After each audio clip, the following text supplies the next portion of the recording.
Hey, I'm April, a self-discovery business strategist, and self-discovery is your best business strategy. Self-discovery is uncomfortable, and it's definitely uncomfortable when you're doing it in a strategic way because what's happening right now is not working. Right? It's just not working.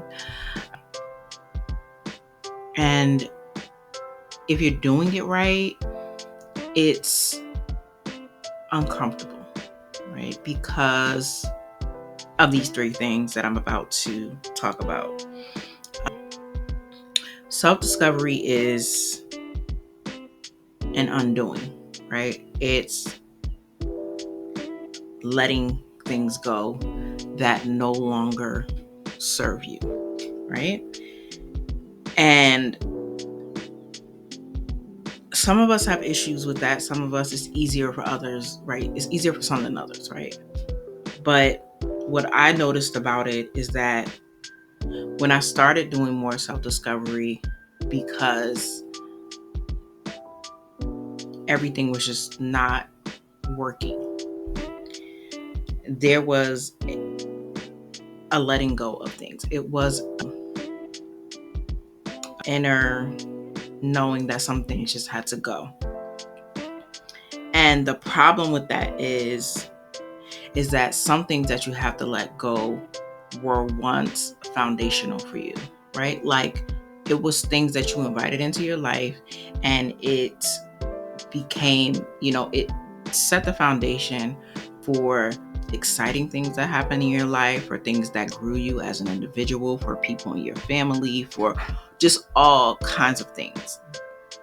They were good things at one point, and now they're no longer serving you. And those are the hardest things to let go, right? People, ideas, situations, jobs, right? Mindsets. And again, some of these things are easy outs. Others, again, foundational. Something that helped you at some point to get to some level. Something that once provided lots of joy, right? Help you to get to your next level. And now it is just in the way. So that undoing is very uncomfortable. That letting go, I wrote down here grief. Like for me, it feels like it feels like grieving, right? It feels like grieving. It feels like a need for courage. Because if you are letting go of people, right, situations, jobs, there is a lot of courage that's necessary to be able to move forward, right? And trust that you're making the right decision, right? Especially when it comes to people. Also, especially when it comes to jobs, like, for a lot of us, our jobs, they support our family. Like they were foundational for us. And if you're transitioning from corporate into your own business, or you have already transitioned and you are in your business and you're kind of in that space where you're like, well, I can go back to work because this is not really doing what it needs to do. Like, it's going to take courage to keep going on this new journey, this new path. Right? So it's not even there's two schools of opinions. Keeping the job as an option or not. You have to decide whether it's going to be an option for you. And you only know that if you're you. And because of your situation or your financial tolerance level, what you have saved and things like that. Should a job be a backup plan, or will that never fit for you? Will that never, ever, ever fit for you? Right? And this is when I talk to people, I'm like, or I talk to clients, it's never going to fit. Like if your value system is based on using your life, your gifts, your talents to do meaningful work, and you go to a job every day that it's okay, right? It pays the bills, it does what it needs to do, but you're spending 40 hours, 45 hours, 50 hours, and there's no time left to do the meaningful work that you want to do for your life, then you have to decide, right? You have to decide if that's going to be a thing, or are you going to not have that as an option and be all in on your next level or what you're trying to build.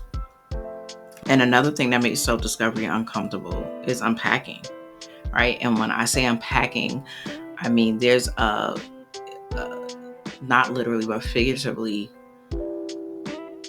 putting everything out and looking at everything, who you've been being, what you've been doing, who you've been around, promises you made to yourself, lies that you told to yourself, goals that you never achieved, all the things. There's an unpacking. There's a space of just putting everything out there and looking at everything, the good, the bad, and the ugly, right? And that's a part of self-discovery that is overwhelming, when you have to sit down and look at all the things and just really take in what's actually been going on around you and inside of you. And for me, this came about during meditation. Like when I first started practicing meditation, I realized how chaotic I was inside, right? I realized that, it was me. And I wouldn't have told you it was me like before, but like it was me. There was a lot of stuff going on, and I never knew that until I sat down to get quiet. So you find out, again, you find out a lot about yourself when you unpack everything and it's just out in the open, and now you're like seeing things. And even when journaling, right? When I'm journaling, and it never happens while I'm journaling. It happens when I go and pick up a journal, an old journal, or read my journal entries from like 2 months ago. And it's like shocking. Like, it's like, well, wait a minute, right? Another unpacking happens sometimes when we go through transitions, like we lose a job, right? Like I recently had lost my IT job in March of this year, and I was already working on my business in the background, but I found out quickly that my business was not up and running. Like it wasn't what I thought it was, because days were passing, months were passing. I wasn't getting any job offers, and I wanted to lean more into my business and go all in. I didn't have a lot of savings, so it was just a lot that was going on. And I'm like, and it was deeper than just not having money saved, right? It was looking at all the money that came through my hands, and I learned that I wasn't a good steward, right? I wasn't a good steward of my money, right? My business was not set up the way that I thought it was, right? My content wasn't as curated as I thought it was. It wasn't ready. And it was just a lot of stuff. And that unpacking, that actually sitting back to look. And here's the thing about unpacking. It's not even something that you do. When shit hits the fan, right? You have to look at it, because now you're like, okay, so what is really going on? And now you have to look at everything, your relationships, your behavior, everything that you've been doing, everything that you've been saying. And you realize that once again, you're the problem. So that's something about self-discovery that sometimes we don't get to. It's not something that we do, it's something that happens to us, and it forces us to look at what's really going on in our lives, and not making stuff up and making it sound cute and putting bandages on it and stuff like that. We just get to face our stuff, and this sucks. It really does suck.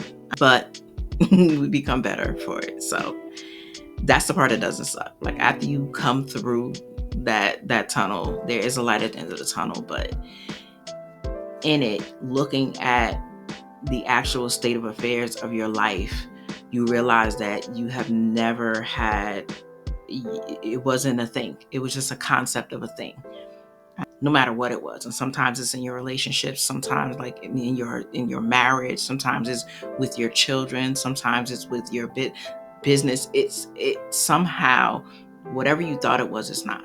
It wasn't. And you're faced with that. And it's usually, again, not something that you brought on. It's something that was like, wow, okay, now look at this. And you're like, I don't want to see it. I never wanted to see that. But again, once you do see it, it's something that you can actually work on and change and fix, or get rid of if it's not working for you. And the last one is unbecoming. Unbecoming who you don't want to be anyway. Again, I wrote down grief for this one because this one feels like, well, who I've been being. Again, like the undoing, who I've been being with this, becoming someone new, or becoming a newer version, or a more elevated version of myself. And for some, it's just, I don't want nothing of what I've been doing. I just want to do everything different. That whole thing, becoming requires you to also unbecome. And you realize when you're trying to become, the most devastating part for me was just realizing that I can't do both. I can't be on purpose and be all over the place anymore. Like, I have to choose. I can't be indecisive and be decisive. I have to choose. I have to decide, what kind of woman am I going to be, right? Who am I going to be in this business journey? Who am I going to be for the rest of my life from this point forward, right? If I really, really want to become someone new, to do new things and have new experiences, make new money, right? I can't have bargain basement prices, right? And work with high level, serious individuals and get them great results, right? Again, you have to choose, right? And that's just what it is. You can't drag along who you've been. And I think for me, that was the most devastating part, because I'm a Taurus. I am a fixed sign, which means I like my comfort. I like my stability, right? And self-discovery, all that it is, all the discovery, all the digging into all of my deepest corners and doing inner child work and shadow work and meditating and journaling and trying new things and trying scary things and putting myself out there, leaving things behind that I once clung to, like for dear life, and trusting God, like, oh my God, this, that. Yes, I'm a Christian, been in church all my life. My grandfather was a pastor. I was a church grandkid. My father's father was a pastor. I've been in church all my life. And you talking about realizing that God did not have the password to my business, right? It was just like, I'm going to build this business and, I'm just going to see what it'll do. But when it came to getting a job, no problem. Like, God, please, let this job come through. Like, I put this resume, like, please bless this resume. But for some reason, I never, it just never, I don't know what it was. I don't know why that wasn't something that I was relying on, like faith practices in my business and just having that built into my foundation. Like, I don't want to do anything out of God's will. I don't want to do anything that is not blessed by God. And for some reason, I never even thought of that. So even things like that, like looking at that and growing a business and just getting started in business was to review my relationship with God when it comes to the moves that I'm making as a businesswoman. So just things like that. But once again, to become, you also have to become, and that literally feels like a whole person that you have to leave behind. And that's how it felt for me, right? The way I was, or the way I was being, I did not want to have to change. So again, I mentioned undoing, which is the letting go, the unpacking, looking at all the things. And I said the unpacking is usually just you going on in life and you believe this is one way, and then something hits the fan, and now you have to look at your life. You have to look at how you've been being very uncomfortable. Great for self-discovery, but not so great on the nervous system and the stress level and the anxiety level. And then it's the unbecoming. And just to become, you have to unbecome. There's a whole profile of a person that got you to this point, but that person can't get you to the next level. So now you have to do some newer, better, bigger things, become someone else. And